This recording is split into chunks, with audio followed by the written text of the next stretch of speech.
આજ રોજ સમગ્ર રાજ્યમાં 7 લાખ જેટલા બેંક કર્મચારીઓ હડતાલ પર ઉતરી આવ્યા હતા। સરકારી બેન્કિંગ પોલિસીના વિરોધમાં આજે રાષ્ટ્રવ્યાપી હડતાલ રાખવામાં આવી છે। એસોસિએટ બેંકના એસબીઆઈમાં મર્જર અને સરકારી બેંક રિફોર્મની જોગવાઈના વિરોધ કરવામાં આજે હડતાલ રાખવામાં આવી હતી। આ હડતાલને કારણે લોકો ચેક ક્લિયરિંગ, ડિપોઝિટ મની વિથડ્રોઅલ અને અન્ય સુવિધાઓનો લાભ નહીં લઈ શકે। ગુજરાત બેંક એસોસિએશનના કેપી અંતાણીએ જણાવ્યું હતું કે મોટા બેંક ડિફોલ્ટરોને બેંક પાસેથી મોટી રકમની લોન લીધા બાદ પરત ન આપતા બેંકો ફડશામાં ધકેલાય છે।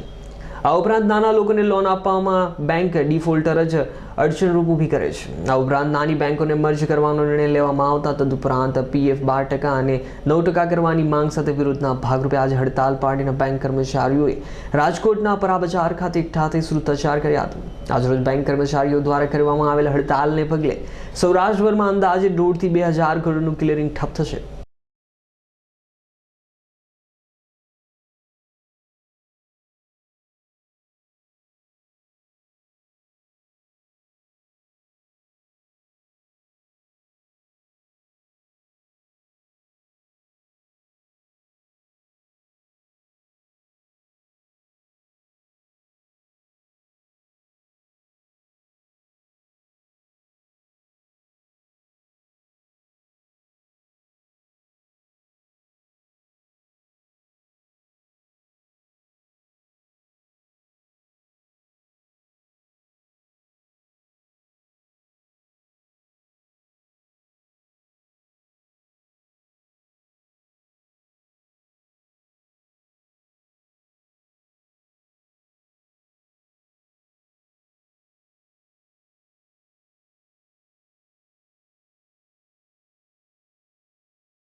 કેમેરામેન હિરેન ચૌહાણ સાથે હાર્દિક મોરાણી।